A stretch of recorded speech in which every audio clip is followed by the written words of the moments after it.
I done walked 1,000 miles. It's all the same, all the same.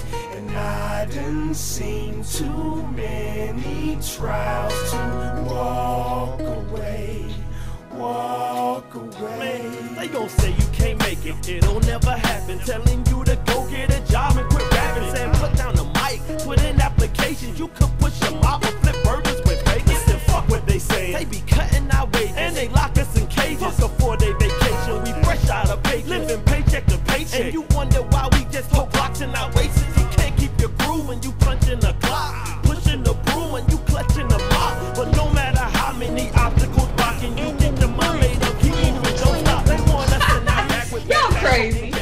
Hello, good morning. What else can I help you with today, my sister? Well, I'm writing an article about reparations for Okay. my organization's newspaper, and I was Okay. wondering if you have any books on that topic. Okay, well, you came at just the right time. All right. I happen to be a member of Sisters with Solutions, and we are the initiators of the movement that's jolting the consciousness of this nation, the movement for reparations. And just this morning, I got in a book entitled Should America Pay? Okay. Slavery and the Raging Debate on Reparations. And some of the contributing writers are Malefe Kete Asante and Haki Marabuti, who make poignant arguments for reparations for African Americans. So this may be of interest to you. Oh, I heard about this book. This book is deep, but my understanding of reparations is still a little fuzzy. Well, if you need a quick history on the struggle for reparations, and you've met the Human Encyclopedia on the subject, one of the main reasons why we seek reparations is that we want America to acknowledge its wrongdoings. And of course, those wrongdoings have their roots in slavery and the oppression that resulted. Our argument is that those wrongdoings are continuing to have a ripple effect on various aspects of African American lives, evidenced by the single-parent household, the gangs in the communities, drugs.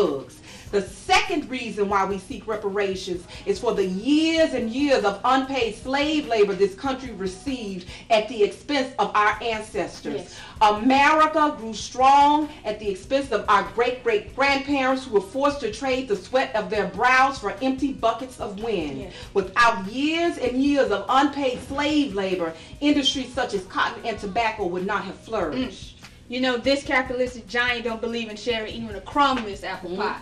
I guess America believes that black folks don't get hungry.